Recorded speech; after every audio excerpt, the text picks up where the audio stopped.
Waton ya lal waton, hubul waton minal iman, wala takum minal iman. Inadu alal waton, ya lal waton, ya lal waton, ya lal waton. Hubul waton minal iman, wala takum minal iman. Inadu alal waton. Indonesia biladi anta unwalul faqoma kullu mayyatika yauma domi hayyan qahimama kullu mayyatika yauma domi hayyan qahimama. Hati wahai tanah airku, Cintaku dalam imanku, jangan halangkan nasibmu. Bangkitlah hai bangsaku, pusaka hati wahai tanah airku. Cintaku dalam imanku, jangan halangkan nasibmu. Bangkitlah hai bangsaku. Indonesia negeriku, engkau panji martabatku. Siapa datang mengancammu, kan binasa di bawah dulimu. Siapa datang mengancammu, kan binasa di bawah dulimu.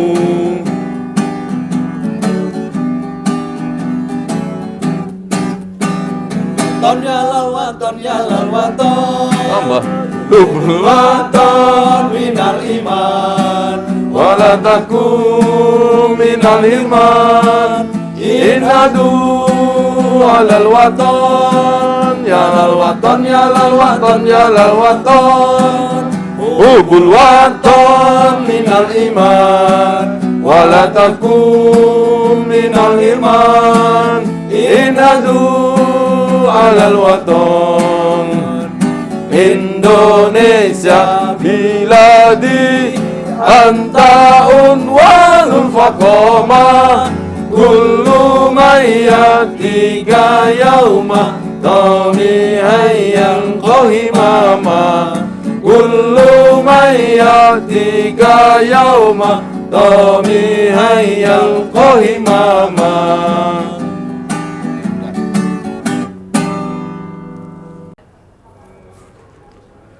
Assalamualaikum warahmatullahi wabarakatuh. Salam sejahtera untuk kita semuanya. Om Swastiastu, Namo Buddhaya, salam kebajikan. Terima kasih sahabat Ansor Banser se-Nusantara, sahabat-sahabat Ansor Banser sedunia. Hari ini kita bertemu dalam rangka live podcast PWGP Ansor Provinsi Riau, edisi spesial kali ini dalam rangka Harlah GP Ansor yang ke-87.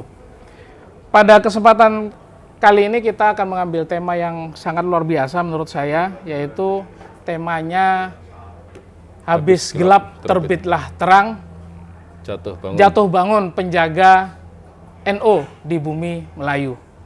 Jadi ini luar biasa sekali ini Ketua. Dan memang sesungguhnya GP Ansor sendiri di bumi Melayu itu mengalami fase yang luar biasa. Jatuh bangun sebagaimana temanya tadi, ada pasang surutnya, ada jatuh bangunnya.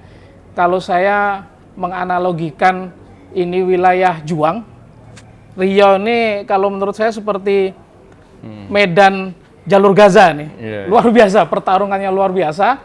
Jadi Ansor secara umum dan Bansernya itu relatif kurang begitu dikenal. Berbeda halnya dengan Ansor dan Banser di daerah Jawa sana yang relatif lebih sedikit tantangannya.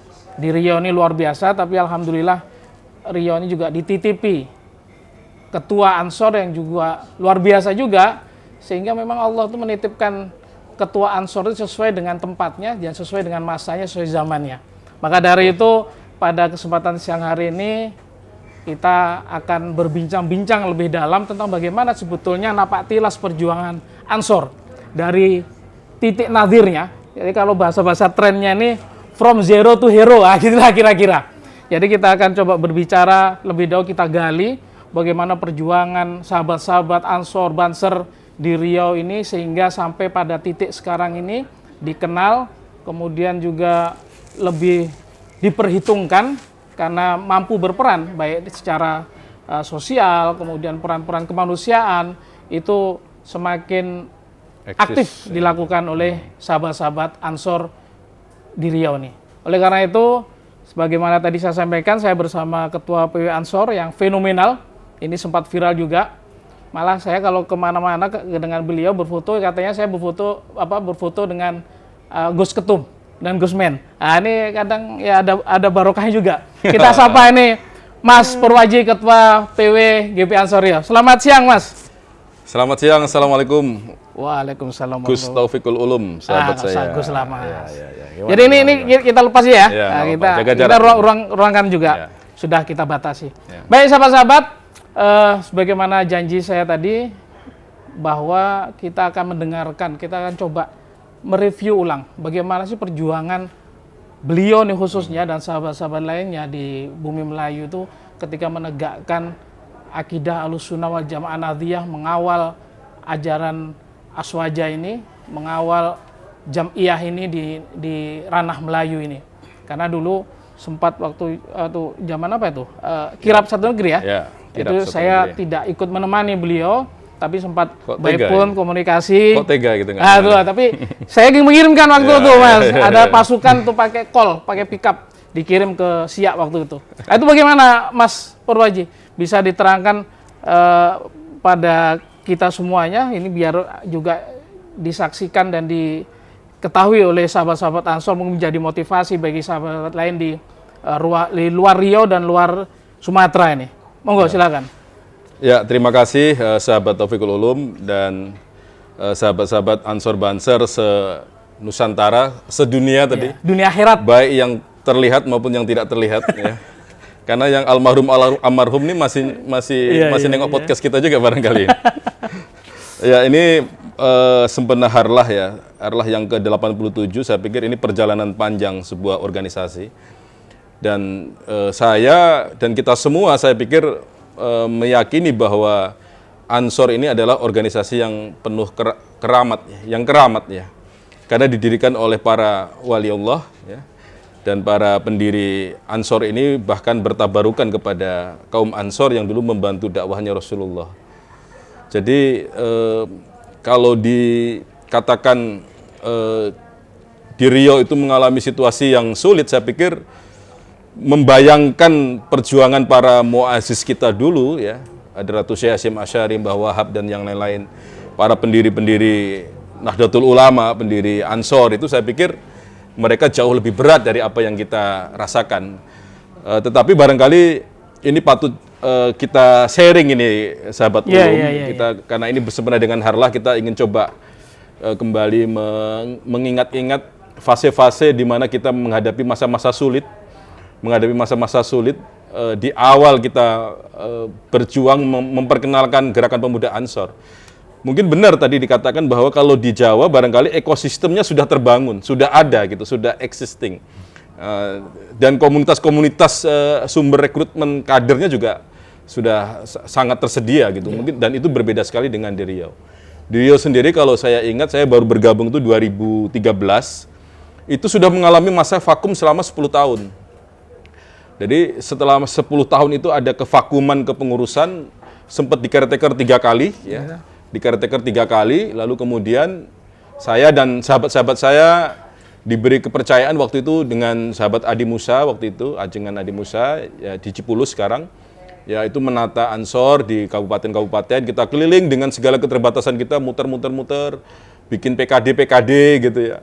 Bahkan saya masih ingat betul itu situasi kita masih sulit dulu, pulang PKD itu instruktur tuh dikasih oleh-oleh itu cuma ikan asin gitu misalnya. Dan ikan asin itu karena jumlahnya nggak banyak, yang datang itu instrukturnya 2-3 orang, akhirnya kita potong-potong, kita bagi-bagi. Kalau di Jawa ikan asin mewah loh itu, Mas. Oh ya. Ya. Kalau kita biasa gitu ya. Jadi kita zaman itu seperti itu gitu. Nah, tapi dari semua ikhtiar kita itu sudah apa ya? Saya melihatnya ini yang saya katakan itu, Ansor itu keramat. Barangkali kenapa kemudian di seluruh pelosok tanah air, bukan saja di Riau, itu muncul kader-kader, lahir kader-kader Ansor itu kalau saya menganalogikan itu sebagai semacam antivirus Ansor ini.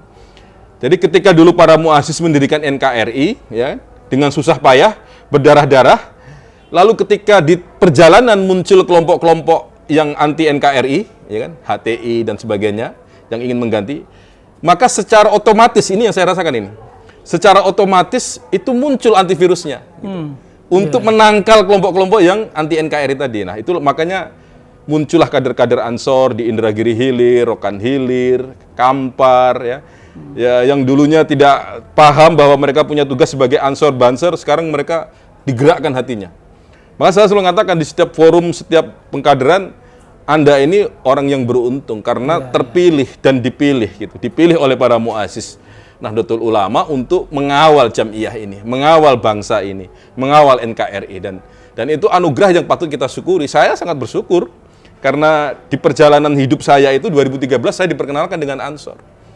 Nah, dan memang kita akhirnya menghadapi situasi yang puncak dari semua ujian-ujian itu ya 2018 itu memang ya terjadinya penolakan terkait dengan kirab satu negeri. Nah ini sebelum dianukan nih Mas, itu penolakan tuh secara spesifik itu disampaikan oleh kelompok-kelompok yang kontra atau gimana? Atau secara spesifik apa kira-kira yang menyebabkan mereka tuh ada semacam penolakan terhadap aktivitas GP Ansor Riau? Ya, yang paling mencolok yang saya klarifikasi kepada kelompok-kelompok yang menolak itu, ini sebenarnya murni kesalahpahaman. Jadi masyarakat itu sudah kadung terprovokasi oleh hoak-hoak. Misalnya soal Islam Nusantara, bahwa sholatnya Ansor itu pakai bahasa Indonesia.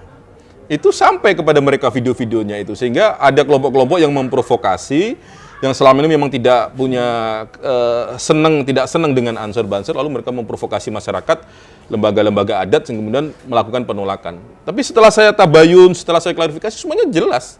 Karena memang ada titik temu bahwa antara NU dan orang-orang Melayu itu nggak ada perbedaan. Jadi dalam hal beribadah, bahkan mereka juga bermazhab Syafi'i. Di Melayu ini kan ada tarbiyah, ya, perti Syekh Sulaiman Ar-Rusuli. Kalau kita NU ada Hadratus Syekh Hasyim Asy'ari, itu dengan di Inhil juga ada Tuan Guru Sapat Abdurrahman Siddiq Al-Banjari, itu sama-sama berangkat ke Mekah, sama-sama ilmu yang dibawa itu sama ke Nusantara ini. Jadi tidak ada perbedaan.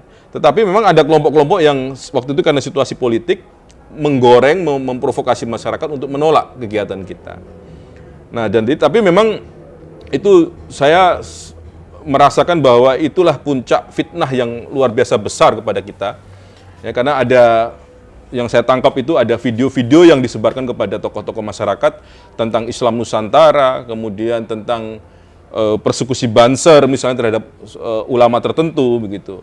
Dan itu semuanya murni adalah fitnah-fitnah yang diarahkan kepada kita semua. Tetapi dalam proses perjalanannya kan ada tiga titik yang kita mengalami masa sangat genting itu, yaitu di Siak, ya. Di Siak itu kita Kabupaten Siak, ya. Ya, di Siak kita ada mengadakan Haul Sultan, itu ditolak, panggung kita dikuasai oleh beberapa orang bawa pentungan dan sebagainya. Lalu kemudian kita harus geser acaranya ke masjid. Nah, yang agak ekstrim itu di Bengkalis. Karena di Bengkalis itu rombongan kita disenggol oleh sepeda motor lalu diserang, mobil kita dihancurin. Di situ ada rombongan Gus Faris dari Buntet Cirebon waktu itu. Sehingga kita dikurung di Polres sampai jam 12 malam, baru kita bisa meninggalkan Bengkalis. Tapi saya akhirnya waktu itu ambil keputusan jam 2 pagi kita bawa Gus Faris nyebrang ke Selat Panjang, naik speed, naik kapal tengah malam itu, dini hari ya. Sekitar 1 jam perjalanan, dan di sana kita besok paginya sudah ditunggu lagi, demo lagi di Taman Kota. Dan ya saya merasakanlah situasi kebatinan kita, bagaimana kita dipersekusi, dimaki-maki. Rupanya bukan pejabat ya di demo ya, ya Ansor ya, ya, merasakan hal yang sama gitu ya. Itu saya sungguh bersyukur ya, karena memang dalam fase saya berkhidmat di Ansor, saya pernah merasakan situasi di mana saya dan sahabat-sahabat saya yang waktu itu bersama dengan rombongan kirab itu merasakan persekusi yang barangkali dulu ya, kalau saya mengatakan ke teman-teman, dulu Rasul itu dakwah dilempar pakai batu sampai gigi gerahamnya, kan gitu kan. Nah, kita baru mobil kita dihancurin gitu. Nah, saya pikir itu sih adalah ujian yang biasa, dan saya yakin waktu itu akan ada hikmah yang besar dari kirab satu negeri itu, dan hari ini kita bisa merasakan. Nah, ini yang saya katakan tadi, habis gelap terbitlah terang.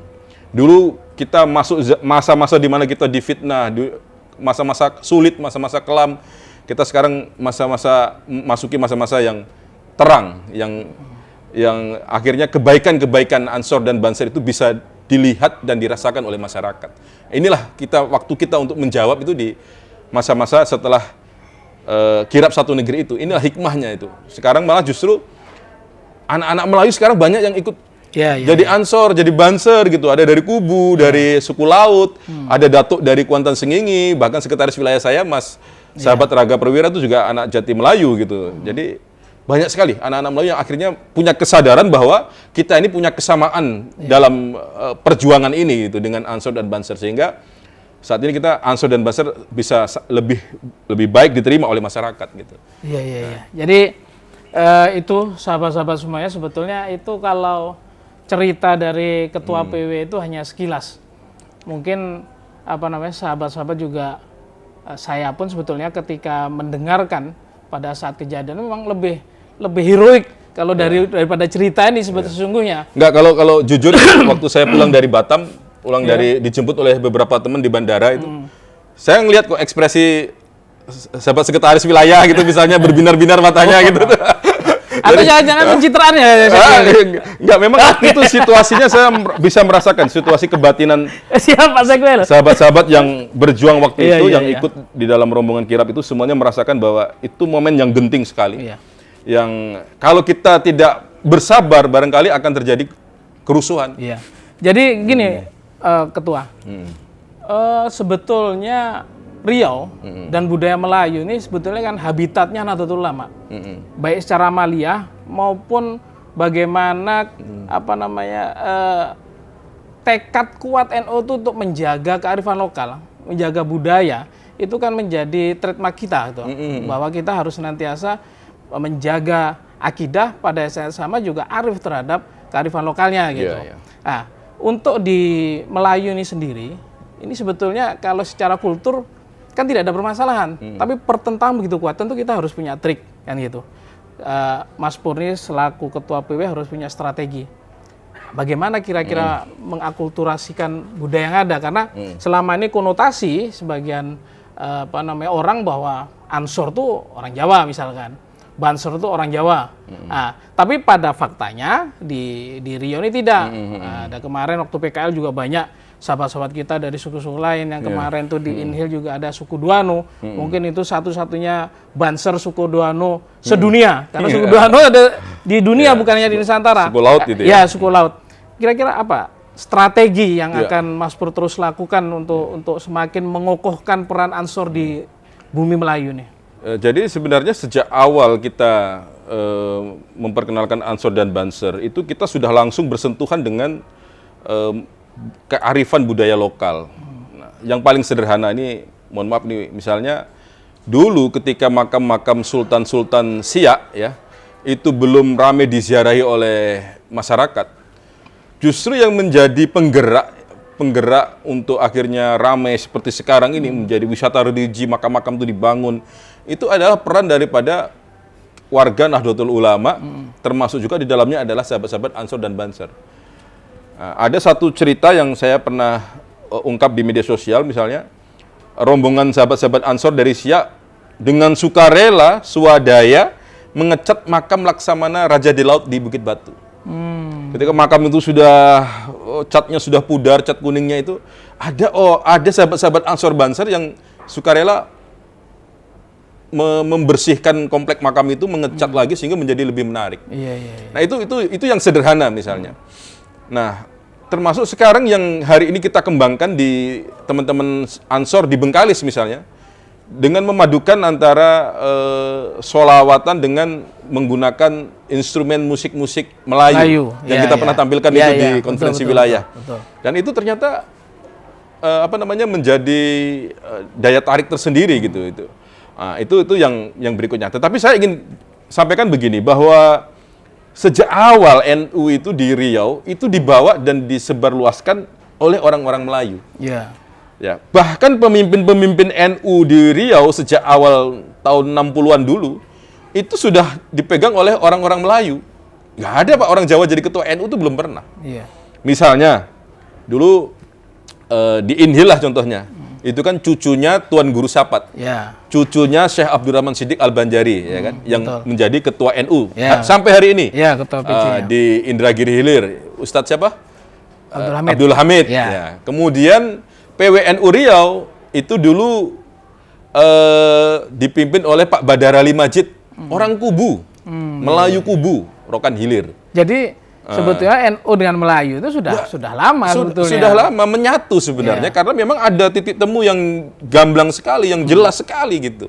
Kalau hari ini terjadi semacam penolakan-penolakan itu murni karena ada provokasi, ada hoak, ada fitnah-fitnah yang disebarluaskan ke masyarakat gitu. Iya. Sehingga saya sudah beberapa kali ketemu dengan lembaga adat, kita juga sudah sering tabayun, kita sudah menyampaikan, bahkan mohon maaf, datuk-datuk di lembaga adat Melayu Riau itu sebagian besar itu pengurus Nahdlatul Ulama. Iya. Nah, jadi apa yang terjadi dulu di puncak kirab satu negeri itu murni karena fitnah saja. Gitu. Itulah ujian kita tuh. Ujian kita tuh menghadapi fitnah-fitnah itu. Fitnah dan propaganda politik gitu ya. Iya, benar. Nah, inilah deh. Kalau sudah politik masuk ke wilayah itu memang agak susah ini, Mas. Nah, kemudian kira-kira berikutnya adalah ini kan proses kaderisasi. Kalau ada sebuah ungkapan bahwa Ansor ini titik beratnya, dia ada pada faktor kaderisasi, aspek kaderisasi. Nah, bagaimana kita nanti strategi Mas Purwaji ini ke depannya selama ini ada sisa periode ini periode kedua nih, sisa periode kedua ini bagaimana mensiasati dan strategi apa yang akan kita lakukan untuk menggenjot terus proses kaderisasi di Riau ini. Istirahat dulu, break dulu. Sahabat-sahabat semuanya, nanti kita istirahat, kita lanjutkan sesaat lagi.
Oke, sahabat-sahabat Ansor Banser Nusantara, sahabat Ansor Banser Dunia, kita bertemu lagi dalam live podcast PW GP Ansor Riau dalam rangka Harlah GP Ansor ke-87.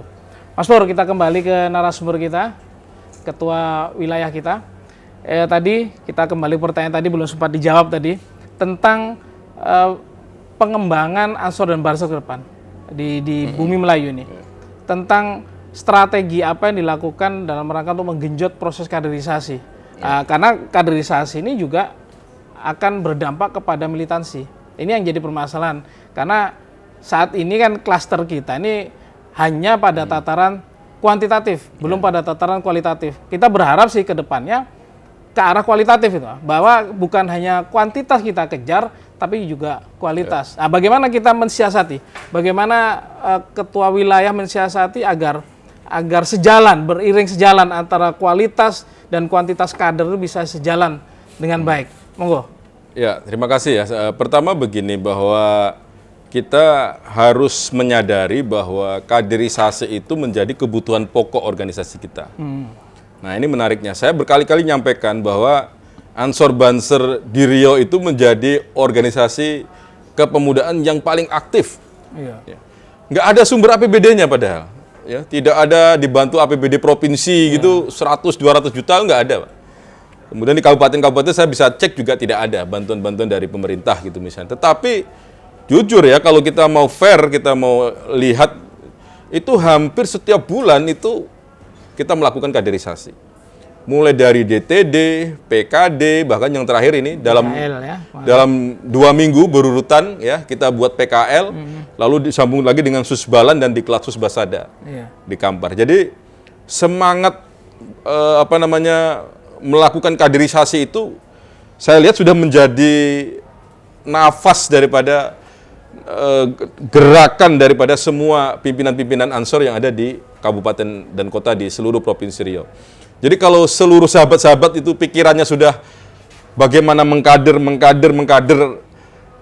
dan merekrut kader, meningkatkan kapasitas diri kader ini, saya pikir ini akan masa depan Ansor dan masa depan NU sudah gak perlu kita risaukan lagi. Padahal sebetulnya kalau kita flashback-nya, ya, sebetulnya penolakan kuat, tapi justru malah efeknya bukan malah melemah, kaderisasi semakin kencang ya Mas ya? Ya, jadi memang itu yang saya katakan itu, kita ini keramat.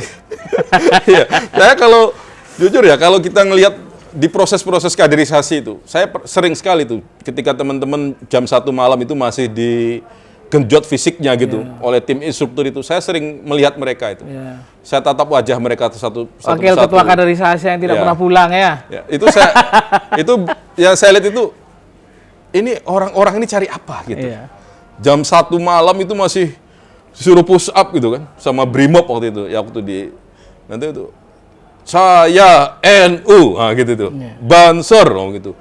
Jam 1 malam sampai jam 2 pagi masih digenjot fisiknya. Orang ini padahal datang itu membayar. Jadi untuk ikut kaderisasi di Ansor itu dan di Banser itu, mereka harus bayar. Mohon maaf kalau di Pulau Burung ya, Pulau Burung Indragiri Hilir yang saya katakan boleh bilang secara ekonomi mungkin sebenarnya mereka menengah ke bawah ya. Karena petani kan, rata-rata petani di sana. Itu iurannya sampai 300.000. Mungkin itu yang termahal mungkin. Coba mungkin kalau kita cek di seluruh Indonesia, ya DTD dengan biaya 300.000. Mungkin termahal di seluruh dunia barangkali. Nggak tahu kalau di Taiwan mungkin lebih mahal karena memang kursinya kan besar gitu ya di luar negeri. Boleh nanti mungkin kita studi banding sana. Ya, boleh kalau ditegaskan oleh Ketua Umum, oleh Gus Yakut ya. Nah, jadi ini nggak bisa di-stop. Jadi kaderisasi ini sudah menjadi jiwa, sudah dijiwai betul oleh sahabat-sahabat itu. Karena kita dari awal ketika kita mengkampanyekan Ansor dan Banser itu, saya selalu melihatkan contoh-contoh faktual. Misalnya, mohon maaf, kita bicara NU. Kita hari ini bisa mengkritik NU. NU itu nggak diurus oleh orang NU misalnya. NU itu diurus oleh orang yang hanya sekedar nunut urip misalnya. Atau mencari jabatan di NU misalnya. Gitu. Bukan narik urunan ya. Bukan narik urunan gitu. Nunut urip malah. Nah, jadi itu saya selalu sampaikan, ada kantor NU dulu pernah dibangun oleh jamaah kita, tapi kemudian tidak dipakai. Nah, itu selalu saya sampaikan di forum-forum itu, sehingga ada kesadaran bahwa di mana terjadinya kekosongan kepemimpinan di NU itu. Kuncinya adalah karena mandeknya kaderisasi. Sehingga tidak terjadi proses regenerasi, tidak ada proses rekrutmen kepemimpinan. Jadi kalau ada orang ditunjuk jadi ketua NU gitu misalnya atau ketua Ansor itu hanya sekedar karena dianggap wah kayaknya ini pantas lah gitu. Pengurus formalistiknya. Iya. Jadi dia tidak lahir dari proses kaderisasi karena beda. Pemimpin-pemimpin NU, pemimpin-pemimpin Ansor yang lahir dari proses kaderisasi pasti punya rasa kecintaan, rasa memiliki ghiroh dalam berjuang ya, niat yang tulus, ikhlas, semangatnya untuk berkorban itu jauh lebih militan dibanding orang-orang yang tidak proses melalui kaderisasi. Sehingga saya sebenarnya tidak perlu terlalu banyak strategi karena memang secara otomatis itu kaderisasi sudah pasti jalan. Sebelum pandemi kita masih ingat kan, 1 bulan itu bisa 4 kali, bisa 3 kali. Ini karena pandemi aja. Dan ribetnya itu selalu ketua PW harus datang gitu. Karena ditunggu-tunggu suruh nyemangatin gitu. Padahal nggak, sebenarnya sudah bisa jalan. Tetapi memang kita sedang hari ini sudah kita mulai ketika sebelum di akhir tahun 2020 kita sudah melakukan kursus pelatih, sehingga saya membayangkan di setiap kabupaten kita sekarang sudah punya stok pelatih untuk menjadi ko-instruktur maupun instruktur untuk DTD Banser. Itu satu. Nah, nanti habis Lebaran, ini dengan sahabat Muhtarom, Ketua Deskaderisasi, kita sudah bicara, kita akan buat latihan instruktur ya, untuk mengisi PKD maupun DTD di seluruh kabupaten dan kota. Jadi kalau ini sudah kita siapkan tim instrukturnya, maka kebutuhan-kebutuhan untuk terlaksana proses kaderisasi yang lebih baik di masa yang akan datang itu akan terpenuhi. Nah, itu yang kedua, saya ingin katakan bahwa ini mumpung Hari Kartini ini. 21 ini hari ini ya. Hari Kartini, makanya tema kita habis gelap terbitlah terang. Kita tuh punya banyak Kartini-Kartini. Yang jasanya tuh luar biasa terhadap proses kaderisasi di Ansor dan Banser. Makanya tadi saya bilang, kita tuh nggak dibantu oleh APBD, tapi proses kaderisasi itu jalan. Saya boleh tanya, kalau di Riau itu satu kali kaderisasi DTD itu misalnya biayanya itu nggak kurang dari 40 juta, Pak. Iya, betul. Nggak kurang dari 40 juta. Tetapi yang kita heran itu kadang tuh, ini panitia tuh ya kalaupun tekor-tekor sedikit, gitu kan? Kalau banyak pun diam-diam aja. Iya, kalau tekor-tekor sedikit ya minimal ngepres lah gitu ya, ngepres gitu. Kenapa? Kuncinya adalah karena kita masih mempertahankan tradisi gotong royong di Nahdlatul Ulama. Jadi bagaimana setiap kali situasi kita sedang kaderisasi di sebuah desa misalnya, itu soal urusan konsumsinya itu dihandle oleh ibu-ibu muslimat, fatayat gitu. Berarti ini kan hal itu bisa dilakukan di beberapa lokus tertentu gitu. Artinya memang kalau ada banom NU lain tentang muslimat atau fatayat itu lebih mudah proses kaderisasi. Dan ini memang tidak terjadi di wilayah-wilayah lain. Ada beberapa yang memang tidak ada muslimatnya kurang aktif. Memang ini fakta gitu kan. Kemudian fatanya juga kurang. Ini kadang supportnya kurang. Mungkin ini harus juga menjadi PR ini Mas. Jadi bagaimana bagusnya dibuat ada sinergitas antar banom ini untuk memudahkan proses kaderisasi ini, bukan hanya berbicara tentang Ansor, tapi tentang NU secara keseluruhan. Gimana tuh? Kalau saya melihatnya begini, justru fatayat, muslimat, pagar nusa atau banom-banom NU yang lain itu kalau hari ini masih bertanya, waduh kaderisasi nanti duitnya bagaimana? Wah ini harus melihat bagaimana proses kaderisasi di Ansor. Kan? Karena kita, mohon maaf nih, ketua-ketua cabang kita itu ada yang nekatnya sudah setengah mati. Jadi ada nggak ada duit, pokoknya sesuai target kita harus diklat gitu. Jadi ngutang-ngutang gitu. Tapi itu tadi, selama kita masih bisa mempertahankan tradisi gotong royong, yang itu sebenarnya gotong royong itu kan bukan persoalan ini lingkungannya ada muslimat atau enggak. Tetapi saya hakul yakin kultur budaya masyarakat kita, apalagi di Riau ini ya, itu jati diri mereka itu adalah gotong royong. Gotong royong itu sudah menjadi tradisi dan keseharian masyarakat. Nah ini kan tinggal kemampuan para pimpinan-pimpinan Ansor, Banser untuk membangun komunikasi dengan masyarakat saja, untuk membaur dengan masyarakat gitu. Saya yakinlah itu, mohon maaf itu, di awal-awal itu DTD itu ada kiai kampung yang nyumbang, ya ini sapiku agak sakit, ini udah dipotong aja deh nanti dagingnya untuk DTD gitu. Yang terbaru kemarin Susbalan sama Diklatsus itu juga konsumsi bukan main melimpah tuh, sampai bawa-bawa pulang kemarin tuh kan. Nah, atau memang karena nggak ada makan di rumah nih. Jadi kalau melihat fenomena itu, fenomena bahwa gotong royong itu masih melekat di masyarakat kita, saya bisa pastikan bahwa kaderisasi di Ansor, Banser di seluruh Riau, ya, itu tidak akan pernah berhenti. Selama kita bisa benar-benar melihat ini menjadi sebuah potensi kekuatan. Saya selalu katakan kekuatan kita adalah persatuan, gotong royong, ya kan, rela berkorban dari seluruh elemen masyarakat kita, baik Ansor Bansernya mau urunan, masyarakatnya mau sumbang nasi bungkus, ya kan, kiai-kiainya ada yang nyumbang kambing misalnya gitu, DTD itu akan lancar aja. Betul. Jadi memang karakter pengelolaan organisasi di Ansor memang istilahnya itu unik. Karena apa? Karena proses pengelolaan tidak hanya menekankan pada aspek organisatoris semata, tidak letterlek gitu, Yeah. tapi suasana mencair, kemudian mengelola organisasi secara kekeluargaan, Yeah. kebersamaan. Mungkin ini semangat ini ya, mungkin Mas yang harus terus disampaikan kepada sahabat-sahabat di seluruh Riau nih. Ya, bahkan di seluruh Indonesia menurut Ya. saya ini menjadi kekuatan kita karena inilah yang diwariskan oleh para muassis Nahdlatul Ulama. Ya. Dulu kan masih ingat kalau kita ingat cerita-cerita zaman dulu, kalau kita mau muktamar NU itu, dan hari ini kan sudah mulai ditunjukkan lagi nih, mohon maaf nih, pakai koin itu, koin muktamar gitu misalnya, ada yang nyumbang beras sekian ton, ayam sekian kilo misalnya kan, ada yang nyumbang tenaga. Ya. Itu Ansor tuh nyumbang tenaganya. Kalau Banser ya nyumbang doa lah, nyumbang tenaga, nyumbang ngepam gitu. Ini sudah menjadi menjadi identitas kita, dan ini kalau selama ini masih bisa kita terus pertahankan, saya hakul yakin ini tidak akan pernah padam ini. Proses kaderisasi ini tidak akan pernah padam. Iya. Nah, tinggal memang melihat perkembangan zaman hari ini kita mesti menyesuaikan. Iya.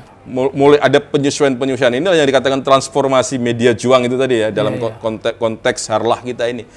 Bagaimana kalau sekarang, mohon maaf, kaderisasi kalau dalam situasi pandemi ya, yang kemarin terjadi misalnya, Gus Nadif dari Kajen itu bisa mengisi live ya, materi PKD. Aswaja di PKD di Indragiri Hilir di Tembilan. Pertama irit biayanya, kan? Mohon maaf itu nggak ngasih bicara sama kiainya itu. Mohon maaf nih kiai. nggak ngasih bicara itu jadi. Gus Aun juga itu, Gus Aun kemarin jadi juga. Ini penyesuaian ini yang ternyata Ansor ini luar biasa soal itu. Jadi ketika kita dihadang oleh pandemik, ya seolah-olah kita ini bakal berhenti deh. Kaderisasi nggak jalan ini, karena instruktur nggak bisa datang dari Jakarta. Tapi justru lebih kreatif gitu ya. Sangat kreatif. Dan ternyata kita bisa ngelihat bahwa potensi anak-anak muda Ansor Banser ini luar biasa hari ini. Ya, mereka ini ada yang ternyata ahli IT gitu kan. Ya, kemudian desain grafis apa macam-macam ini muncul semua ini dalam situasi pandemi ini gitu. Jadi penyesuaian itu juga harus kita lakukan sehingga kita tidak tergilas oleh zaman ini gitu, yang semakin canggih ini gitu. Iya. Jadi itu tadi berbicara tentang masa depan kaderisasi di Riau, Ansor dan Banser ini. Saya ingin coba mengutip sekilas nih tentang apa yang disampaikan oleh ketum kita, oleh Gus Yakut, bahwa perjuangan Ansor ini harus memiliki 3 prinsip, kan gitu, Mas Pur. Ada perjuangan Ansor tuh, anak-anak Ansor punya prinsip keagamaan, kemudian juga prinsip kenegaraan dan prinsip kemanusiaan. Artinya bahwa perjuangan Ansor ini bukan hanya tentang mengawal akidah Ahlussunnah wal Jamaah Nahdliyah semata, tapi juga ada aspek lain, aspek kebangsaan dan aspek kemanusiaan yang juga punya porsi yang sama harus kita perjuangkan, harus kita jaga. Kita cobalah aspek kebangsaan dulu. Apa yang akan dilakukan ke depannya ini oleh Ansor Riau tentang hal ini gitu, menyikapi hal ini? Ya, saya pikir 3 poin itu tadi memang sudah melekat dan menjadi jati dirinya pemuda Ansor. Jadi Ansor itu sejak awal direkrut ya, proses kaderisasi sampai pembaiatan itu melekat dalam 3 hal itu tadi. Keagamaan ya, bahwa mereka adalah penjaga Islam Ahlussunnah wal Jamaah ya kan. Kemudian kebangsaan karena mereka ditanamkan nilai-nilai bahwa NKRI itu sudah harga mati, final, tidak boleh diotak-atik lagi. Ya. Dan yang ketiga adalah soal kemanusiaan. Nah, sepanjang zamannya sejak Ansor berdiri 1934 ya, itu sudah membuktikan bahwa 3 hal itu tidak bisa dipisahkan dari keseharian pemuda Ansor. Makanya respon-respon kita terhadap situasi kekinian, baik situasi keagamaan, kebangsaan, kemanusiaan itu terlihat nyata dan konkret gitu. Misalnya, mohon maaf, ketika dalam situasi munculnya kelompok-kelompok HTI misalnya, saya pikir organisasi kepemudaan yang paling depan itu di bawah komandonya Ketua Umum kita ya, Gus Yakut, yang paling berani menyuarakan pembubaran HTI. Sama ketika tahun 65 ketika PKI ya ingin kudeta misalnya, ingin mengambil alih kekuasaan, Ansor dan Banser yang paling depan. Iya, betul. Nah, jadi ketika hari ini HTI mau tampil, kita juga paling depan. Iya. Ini sudah teruji dalam perjalanan sejarah bangsa ini gitu. Jadi itu nggak bisa kita abaikan. Itu memang itulah kenapa orang menjadi Ansor ya memang untuk itu gitu. Untuk menghadapi kelompok-kelompok yang saya katakan tadi, kita ini menjadi antivirus. Begitu ada virus yang ingin mengganggu tubuh besar NKRI ini, Ansor Banser akan lahir, Pak. Lahir secara otomatis. Antivirusnya akan tumbuh. Nah, ini menurut saya yang saya katakan karena wasilah doanya para muassis Nahdlatul Ulama, para wali-wali. Makanya saya selalu lakukan itu ketika saya misalnya ketika waktu itu dipersekusi gitu ya. Saya tuh membayangkan waktu itu ini semangatnya teman-teman pasti kendor. Saya kembali, Pak, ketika dalam situasi yang paling rendah dalam diri saya itu, saya pulang ke Jawa. Yang saya datangi itu siapa? Makamnya Mbah Wahab. Jadi saya seperti menangis di makamnya Mbah Wahab Hasbullah itu. Saya berdoa, bertawasul, minta tolong kita ini diberi kekuatan. Ansor Banser di Riau ini diberikan kekuatan supaya kita tetap bisa berdiri tegak menghadapi ujian-ujian yang berat di tanah Melayu ini gitu. Dan alhamdulillah ketika saya pulang itu saya ngelihat di mana-mana jadi pengkaderan orang, niat orang jadi Ansor Banser bukannya makin sedikit tetapi makin bertambah. Makin semangat gitu makin ya. bersemangat di mana-mana. Mohon maaf ketika kirap itu kan para kiai kan banyak meluk saya tuh, nangis mereka. Dan ternyata justru inilah keramatnya NU tuh, ketika dia ditekan semuanya akan bangkit. Jadi orang-orang kan kita dulu kan sibuk mikirin bagaimana sih menstrukturkan orang-orang kultural nih di NU ini gitu. Ternyata setelah kirap itu ada kesadaran kolektif. Kesadaran kolektif dari para kiai, dari ibu nyai, dari ibu-ibu, dari bapak-bapak yang amaliyahnya NU, akhirnya secara sukarela mau jadi pengurus NU tingkat ranting gitu. Mau menggerakkan hikmah terbesarnya sih Lazis NU dan sebagainya, sehingga kantor NU terbangun di sana sini, semangat NU ber-NU di mana-mana. Karena ada kesadaran bahwa ternyata NU masih dibeginiin gitu. Iya. Nah itu jadi dalam perjalanan sejarah sudah membuktikan kalau soal 3 poin dan soal kemanusiaan. Kita bisa lihat deh sekarang ketika ada bencana alam di mana aja, NTT misalnya. Di media sosial yang pertama bisa kita lihat hari ini pasti Banser. Iya. Di Jawa Barat misalnya teman-teman, ketika ada banjir bandang misalnya. Iya. Yang pertama muncul di media sosial itu sekarang Banser. Di Riau, ketika ada karhutla misalnya. Kan kita bisa ngelihat itu, dan itu tidak kita rekayasa. Teman-teman Banser masuk ke hutan bawa selang itu di tengah kobaran api gitu kan, kita pernah viral itu videonya. Dan baru-baru ini yang korban puting beliung. Puting beliung di Indragiri Hilir. Bagana kita langsung sigap. Inilah yang saya katakan bahwa ini sudah menyatu dalam jati dirinya anak-anak muda Ansor. Jadi ketika Ahlussunnah wal Jamaah itu diganggu, mereka pasti tampil. Jaga kiai, ya kan? Derek kiai sampai mati, ikut kiai sampai mati. Itu sudah melekat. Kalau Mas Bayu derek kiai sampai rabi gitu ya. Jadi itu terjadi itu. Ketika ada HTI kita tampil, bubarkan HTI. Kita deklarasi di mana-mana sampai HTI benar-benar bubar. Ketika ada bencana alam, kita semua berada di garis depan. Iya, baik. Jadi luar biasa sahabat-sahabat semuanya apa yang tadi disampaikan oleh Mas Pur. Memang benar tadi katanya yang kendala terbesar Ketua PW itu adalah ketika diminta hadir. Jadi saya ingin menyampaikan sedikit saja. Kalau sekarang ini kita lagi pada masa ada kebanggaan sebagai kader NU. Ada simbol perjuangan baru, yaitu ketum kita, Gus Yakut. Itu menjadi simbol perjuangan anak-anak muda NU. Itu kalau di Ansor Banser Nusantara, di Indonesia, di dunia nih. Begitu juga di Riau nih, Ketua. Kita punya simbol perjuangan Ansor tuh. Nah inilah nih, Ketua kita Mas Purwaji. Ini simbol perjuangan anak-anak NU, pemuda NU di Riau. Jadi kita nanti akan lanjutkan Mas Pur pada sesudah break nanti, sesi berikutnya. Itu nanti kita akan berbicara bagaimana sinergitas yang akan kita ciptakan dengan stakeholder, dengan kelompok-kelompok lain, dengan elemen-elemen lain untuk mempertajam hikmah kita. Tapi nanti kita akan bahas lebih lanjut. Tetap bersama kami, sahabat-sahabat Ansor Banser se-Nusantara. Kita akan kembali sesaat lagi.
Baik, sahabat-sahabat Ansor Banser dunia, kita ketemu lagi dan kita perbincangan ini sudah semakin memanas ini.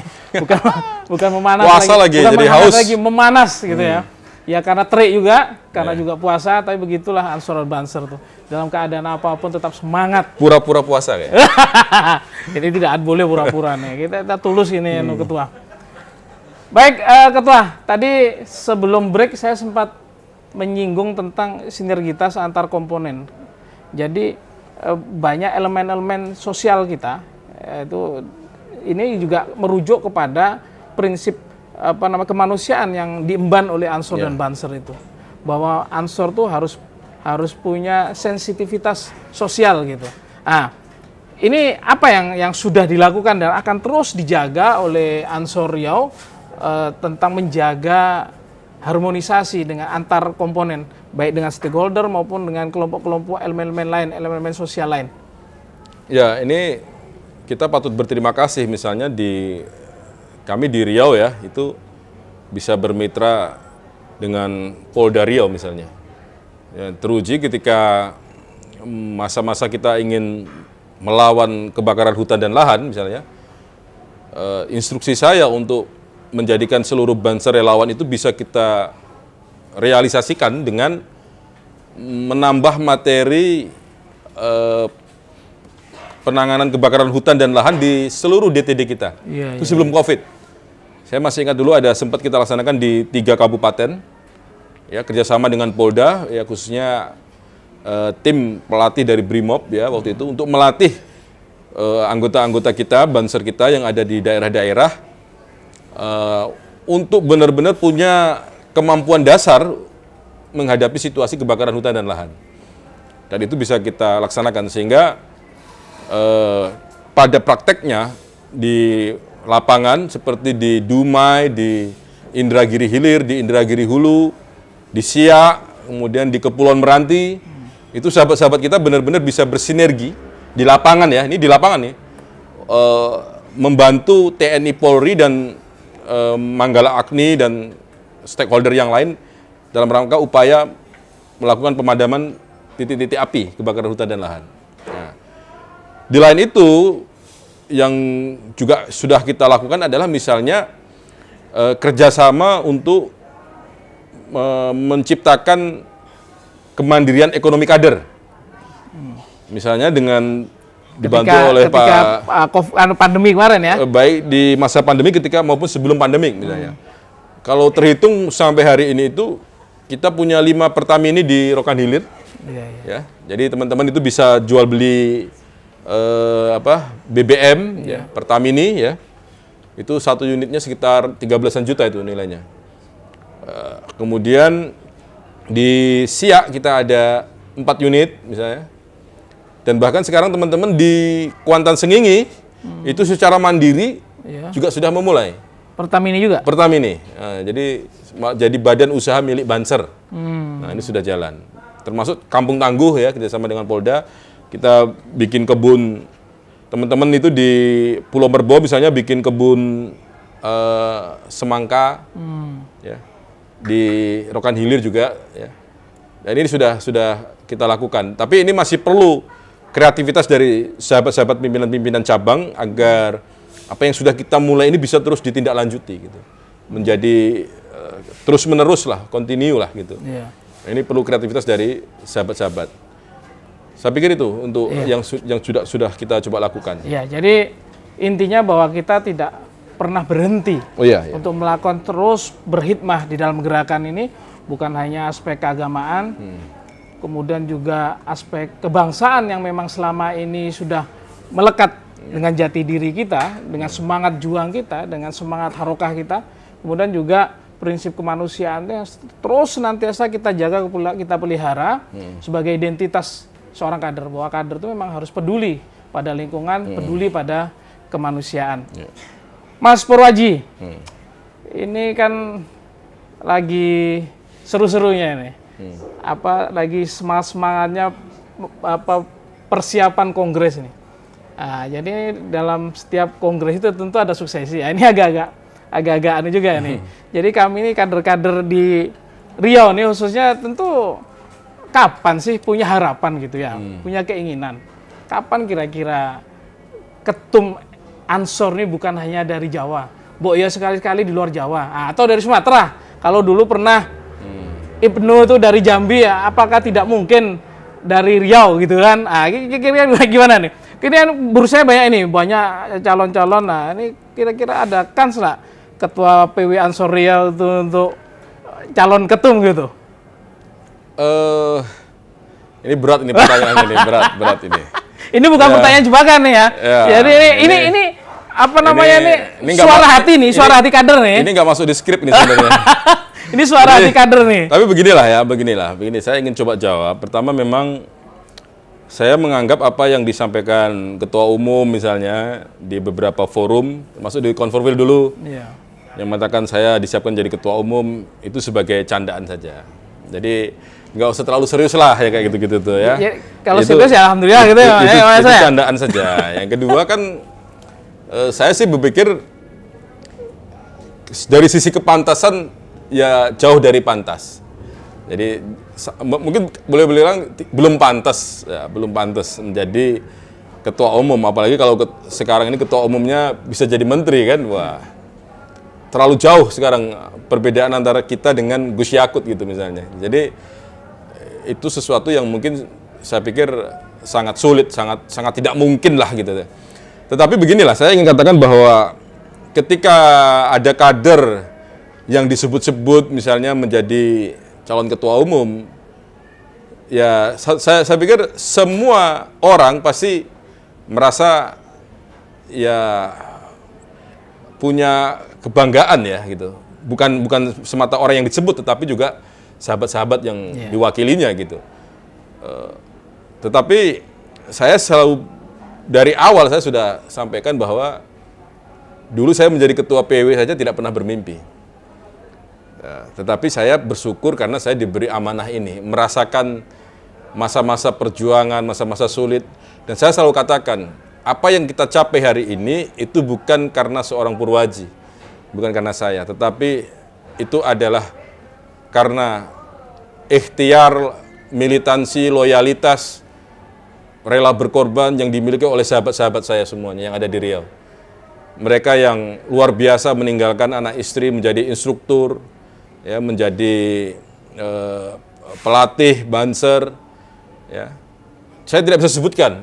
Mereka lah yang sebenarnya berhak untuk mendapatkan apresiasi dan penghargaan. Kalau seorang Purwaji ini kan tugasnya hanya sorak-sorak saja, mengajak, bengak-bengok lah kalau katakan. Makanya saya kemarin di penutupan PKL itu saya hampir menahan tangis karena saya membayangkan tugas saya itu hanya tinggal 2-3 tahun lagi menjadi ketua PW. Sementara perasaan saya, capaian saya itu belum apa-apa gitu. Belum menghasilkan apa-apa gitu. Ya, orang menilai Riau itu sepertinya keren gitu ya. Kaderisasinya nggak pernah berhenti dan sebagainya. Tapi kalau kita mau jujur, dibandingkan di Jawa sana, wah kita nggak ada apa-apanya. Jadi rasanya kok terlalu berlebihan kalau seorang ketua PW Riau ini disebut sebagai calon ketua umum gitu. Tetapi hikmahnya begini, hikmahnya bahwa hari ini bukti bahwa kaderisasi Ansor di Nusantara itu berjalan dengan baik. Bahwa Ansor melahirkan calon-calon pemimpin. Baik pemimpin-pemimpin di Ansor maupun calon-calon pemimpin di Nahdlatul Ulama. Atau bahkan calon-calon pemimpin bangsa dan negara seperti ketua umum kita. Gus Yakut. Ya, memang itu misalnya menjadi punya kebanggaan tersendiri sebagai kader. Ada pasti ada kebanggaan gitu, dan siapapun ya. Jadi bahwa hari ini nanti mungkin ada calon dari Kalimantan, calon dari Sumatera, calon dari Jawa gitu. Nah, tapi saya selalu berkeyakinan dan saya sudah ketemu dengan beberapa teman yang namanya juga disebut sebagai calon ketua umum. Kita sudah bersepakat bahwa dalam keyakinan kita para muassis Nahdlatul Ulama, Ansor, itu sudah rapat pleno. Itu kalau guyonan kita tuh, mereka tuh sudah rapat pleno, sudah menyiapkan estafet kepemimpinan di Ansor masa depan. Jadi kita sebagai kader hanya tunduk dan taat kepada garis komando, garis nasib juga gitu. Kalau kita diperintah maju, sebagai kader kita harus siap. Iya. Tapi untuk jadi atau tidak jadi, itu kembali lagi pada garis nasib tadi. Iya. Dan saya yakin pemimpin Ansor maupun NU itu sudah dipilih dan disiapkan sesuai dengan kebutuhan zaman. Iya. Apakah saya pantas? Saya pikir belum. Belum pantas lah. Ya, masih banyak yang lebih Jadi, cakep. memang ada prinsip di dalam Ansor nih bahwa jabatan tuh jangan pernah meminta jabatan. Tapi setiap kader Ansor pantang untuk menolak jabatan ketika amanah itu diberikan. Nah, jadi saya kira adalah sebuah hal yang wajar kalau kader-kader juga berharap, karena seperti tadi disampaikan, ketika ketua kita mungkin akan tampil secara nasional tentu punya gengsi kedaerahan itu ada. Begitu juga kebanggaan kita seluruh kader dengan dilantiknya ketum kita menjadi Menteri Agama, ini kebanggaan tersendiri bagi kita. Semacam punya energi juang baru, punya semangat baru sebagai kader Ansor dan Banser. Nah, mungkin ini juga harus dipertimbangkan nanti Mas ke depannya. Artinya ya jangan dulu lah, jangan pesimis dulu lah. Kita harus semangat. Kita kalau perlu kita dobrak pintu langitnya gitu loh. Jadi baik Mas, kemudian ini tadi kan kita cerita lucu-lucunya mana? tentang tentang kaderisasi tadi. Tentu ketika kaderisasi, apalagi kaderisasi Banser nih, ini banyak behind the skin lah. Di balik layar tuh luar biasa itu. Jatuh bangunnya, masuk berguling-gulingnya, kemudian terjun ke parit. Malah saya lihat itu ada foto Mas Purwaji itu turun ke parit. Tanjung Sama. Segini ya artinya. Ya, lumpur Tanjung Sama. Untung nggak ada buaya tuh ya. Tapi saya pikir juga buaya juga pasti takut. Iya, masa buaya takut dengan buaya? Jadi ini luar biasa. Mungkin bisa diceritakan ada kesan-kesan gitu ketika mungkin ini lebih menambah semangat itu kan. Kesan-kesan ketika diklat, ketika apa itu. Jadi saya tuh selalu berupaya dan selalu ingin setiap pengkaderan itu saya berada di tengah-tengah sahabat-sahabat saya. Tapi kalau terjadi yang saya masuk parit di Tanjung Sama itu karena memang setelah kirap satu negeri, kita membayangkan tidak akan ada pengkaderan lagi. Orang akan takut pakai seragam Banser. Orang akan takut menjadi Banser. Sebelum kirap. Sesudah. Jadi kirap satu negeri, setelah kirap ternyata di Tanjung Sama itu ada DTD yang pas pesertanya lebih dari 100. Dan semangat itu lagi, ya? Lumpurnya itu air lumpur gambut itu. Jadi saya akhirnya bilang sama teman-teman, kita ini katanya punya jiwa korsa. Satu sakit, yang lainnya juga sakit. Satu basah, yang lainnya juga basah. Akhirnya kalau saya jebur, semuanya harus jebur, katanya jebur semua. Jadi yang senior-senior yang biasanya hanya ngasih hukuman masuk semua. Kiai-kiai muda kayak Gus Aklis itu nggak ikut ya. Itu kalau sudah keluar dari lumpur Tanjung Sama itu bajunya nggak bisa dipakai lagi. Karena pasti langsung merah, itu nggak bisa dicuci. Nah, ini kita buang. Jadi dibuang? Iya, waduh sayang, mestinya itu harus kita simpan. Diperas airnya diminum. Gitu. tapi saya ini punya cerita lucu. Jadi kita itu kan selalu satu komando gitu ya, satu komando. Kalau baris itu rapi gitu. Tapi kalau pengalaman kita itu barisnya nggak rapi lagi, bubar barisannya. Jadi ini baru kemarin di Sebalan di Kampar. Jadi saya ini kan udah tegap ini, terik matahari panas. Srengenge itu, waduh, matahari itu luar biasa panasnya. Jadi begitu saya mau baiat, apakah Anda semua sudah bersuci? Belum, katanya. Ternyata pasukan 160 yang dibaiat itu 99% belum ambil air wudhu. Tinggal 2 orangnya tinggal gitu. Ini pun yang sudah pun bilang aja belum, karena panas. Jadi akhirnya istirahat dulu ya. Akhirnya saya di tengah-tengah itu kan nggak mungkin saya duduk lagi. Ya sudah, sana ambil air wudhu, bubar semua pasukan.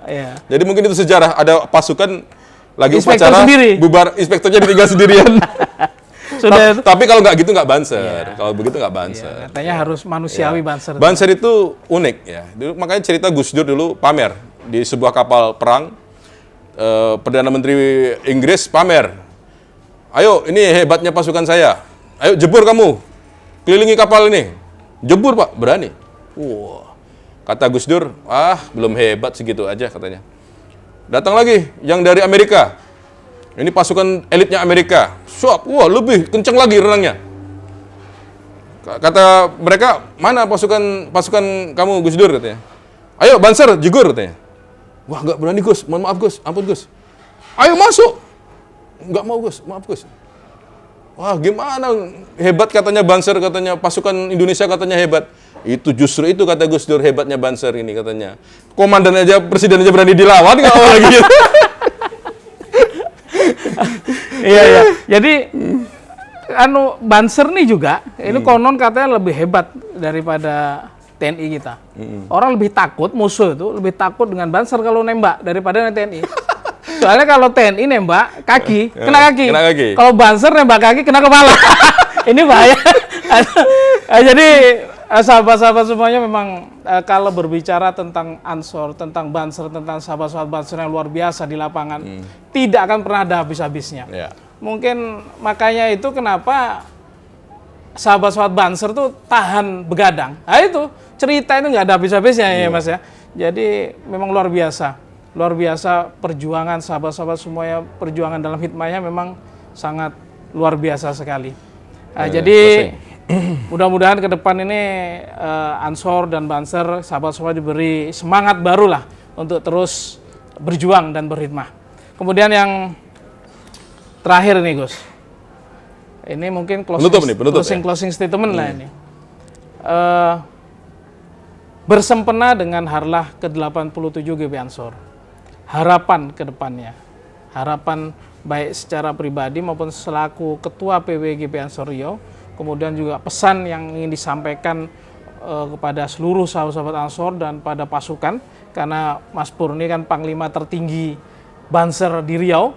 Ini apa yang ingin disampaikan? Mungkin ini sekaligus menerjemahkan pesan Ketua Umum selaku Panglima tertinggi Banser Nusantara.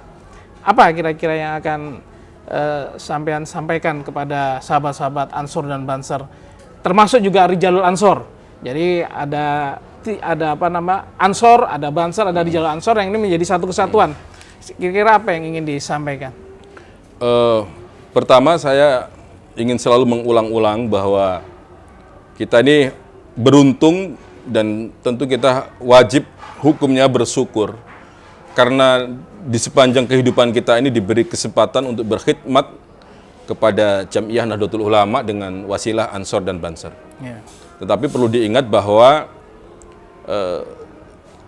apa yang kita mulai hari ini itu belum seberapa. Sehingga kita harus terus meningkatkan kapasitas diri menghadapi zaman yang semakin maju ini, meningkatkan kapasitas diri untuk lebih meningkatkan khidmat kita, pengabdian kita kepada Islam Ahlussunnah wal Jamaah, kepada para kiai dan kepada negara kesatuan Republik Indonesia. Sehingga kita harus terus mengupgrade diri kita, meningkatkan kapasitas. Nah, yang berikutnya adalah, yang paling penting adalah persatuan di antara kita. Jadi jangan sampai kita bicara tentang ukhuwah watoniyah, ukhuwah basyariyah, sementara menghilangkan ukhuwah banseriahnya itu. Ukhuwah banseriah. Ukhuwah ansoriah ya. Itu penting sekali karena kalau kita sudah ribut saja sama kita ini nggak bakal tercapai apa yang menjadi tujuan kita. Nah, yang terakhir tentu saya pikir kita punya keteladanan yang luar biasa dari ketua umum kita. Saya menganggap Gus Yakut itu sebagai selain ketua umum juga kiai saya. Yang apapun yang beliau lakukan, yang beliau sampaikan, amanatkan, itu hukumnya wajib untuk kita patuhi. Dan kita tentu punya mimpi yang besar bahwa kita bisa terus mengawal dan membantu ketua umum kita, Gus Yakut, sampai tuntas amanahnya menjadi Menteri Agama ya. Dan ya saya yakin kita punya harapan bahwa seorang Gus Yakut bisa menjadi pemimpin masa depan bangsa ini di masa yang akan datang. Dan nanti akan melahirkan orang-orang yang punya karakter yang kuat, ya, punya prinsip, punya mental baja dalam perjuangan yang sama dengan Gus Yakut Khalil Qomas. Saya pikir pasti akan lahir nanti untuk siapapun yang akan menjadi estafet daripada perjuangan ketua umum kita. Jadi untuk sahabat-sahabat seluruh Riau khususnya dan seluruh Indonesia, saya ingin katakan bahwa yang kita obrolin ini, ya, ini bukan karena kita merasa Riau ini lebih baik. Tetapi kami ingin menyampaikan bahwa kita punya kesamaan di dalam perjuangan ini. Kita punya ya alhamdulillah Rio pernah diuji dan akan terus diuji dengan ujian-ujian yang saya pikir Dan bukan tidak mungkin di daerah lain juga akan daerah mengalami lain yang ya. sama. Saya gitu. merasakan di daerah di luar Jawa seperti Sumatera Barat, ya itu di Sumatera Utara, di Aceh, ya di Kalimantan, di Sulawesi, di Papua ini juga punya cobaan-cobaan, punya ujian-ujian yang sama. Tetapi dengan kita sharing ini tadi pengalaman-pengalaman kita, mudah-mudahan ini bisa menambah dukungan doa ya. Doa dari para sahabat-sahabat agar sahabat-sahabat yang ada di Riau, yang ada di Pulau Burung sampai ke Rokan Hilir, semuanya diberi tambahan doa restu dan mudah-mudahan diberikan kekuatan, kesabaran dan keistiqomahan di dalam perjuangan ini. Amin. Saya pikir itu dan kita semua tentu berharap diakui sebagai santrinya Hadratus Syekh Hasyim Asy'ari. Iya. Ya, saya pikir itu, sahabat. Ya, terima kasih Mas Purwaji, Ketua GP Ansor Provinsi Riau. Ya. Sebagaimana tadi sudah saya sampaikan bahwa berbicara tentang perjuangan, berbicara tentang hikmah, berbicara tentang Ansor Banser tidak akan pernah ada habisnya. Maka dari itu banyak hal, banyak cerita yang akan bisa kita dapatkan dalam perjuangan ini. Kalau saya sedikit ditanya orang, kenapa memilih untuk berhikmah di Ansor Banser? Jawaban saya sederhana bahwa saya ini tidak punya apa-apa nih Mas. Alim enggak? Kalau kayak Gus Aklis ini sudah jelas alim lah nih. Kalau ditanya nanti di akhirat gampang jawabnya gitu. Alim enggak? Kaya enggak juga? Pas-pasan. Kalau kaya enak, sodakoh kemana-mana enak. Pinter enggak juga? Nah, kalau kita alim enggak juga gitu loh. Alim enggak, kaya enggak, pinter juga enggak. Kalau pinter kita bisa ngajarkan orang. 3 hal tidak punya. Yang saya punya apa? Bekal saya untuk kembali apa? Maka saya selalu saya tanamkan dalam diri ya. Kalau enggak punya ilmu, enggak alim, kemudian juga enggak kaya, enggak ganteng lagi. Enggak ganteng ya, ganteng enggak relatif kalau ganteng. Jadi kalau 3 hal enggak punya terus yang mau kita bawa kembali ke akhirat itu apa? Makanya ya harus kita tanamkan bahwa kita hanya punya semangat, punya tenaga untuk senantiasa berkhidmah, berjuang dalam gerakan ini, berharap barokah dari para muassis, para kiai, para ulama, para habaib, Nahdlatul Ulama dalam gerakan ini. Dengan itulah kita berharap senantiasa menjadi santrinya Mbah Hasyim Asy'ari, karena bagi saya ini adalah sebuah madrasah besar NU ini. Selama kita menjadi kader NU, kader Ansor, maka selama itu pula kita akan terus belajar. Kata Gus Aklis kemarin, man salaka thoriqan yaltamisu lahu fi ilman salallahu lahu thoriqan ilal jannah. Begitu ya Gus? Akan dipermudah jalan kita ke surga ketika kita proses hidup kita ini, karena menuntut ilmu kan minal mahdi lalahdi. Ketika proses kita lalui sahabat, maka sesungguhnya kita dalam keadaan berjuang di jalan Allah. Kita akan dipermudah dan kita berharap pada akhirnya nanti kita diakui sebagai santrinya Mbah Hasyim Asy'ari. Barang siapa yang mengurusi NU ini akan diakui menjadi santrinya, dan ketika menjadi santrinya aku doakan sampai ke anak cucu dalam keadaan husnul khotimah. Amin. Yakinlah sahabat-sahabat semua bahwa apa yang kita lakukan bersama-sama di bawah komando Mas Purwaji ini insya Allah akan menuai barokah. Semuanya akan dinilai oleh Allah. Jangan takut, jangan khawatir, jangan ragu. Tetap semangat, tetap istiqomah di jalan perjuangan ini. Yang terakhir, nah ini saya punya terakhir paling akhir nih. Ini quick answer. Ah, gitu lah nih. Ini jawab cepat nih ya. Jawab cepat ya, tidak boleh mikir lagi. Jadi langsung tap milih. Ini ada 2 pilihan. Ini harus dijawab cepat gitu. Jadi pertanyaannya sederhana. Ngurus Ansor atau ngurus keluarga? Ansor. Luar biasa. Terima kasih sahabat-sahabat semuanya. Efek yang akan ditimbulkan.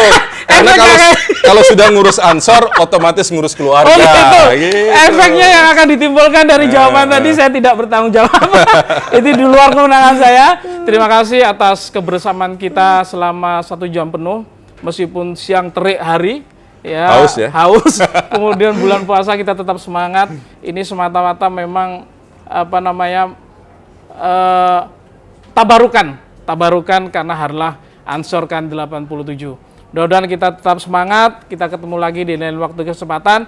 Yang terakhir terima kasih kepada Gus Ketum, kepada Gus Yakut, wabil khusus terima kasih pada seluruh timnya, Sekjen, kemudian juga semalam saya nonton Gus Rifki sama Mas Rustam. Ini di balik acara ini inisiatornya juga bukan apa ya, yang mengolah ini sehingga ini bisa terlaksana karena ini bagus nih Mas, mungkin ke depan ini entry point ini adalah awal, ini terima kasih atas kesempatan dan fasilitas ini. Ke depan saya kira podcastnya kita lanjutkan di Riau. Kita punya narasumber banyak, ini ada kayak Aklis, ada narasumber yang muda-muda, ya ada Gus Rudi dan lain sebagainya, mungkin bisa kita tidak lanjuti. Terima kasih sahabat semuanya. Wallahu muwaffiq ila aqwamit thoriq. Assalamualaikum warahmatullahi wabarakatuh. Waalaikumsalam warahmatullahi wabarakatuh. Siapa kita?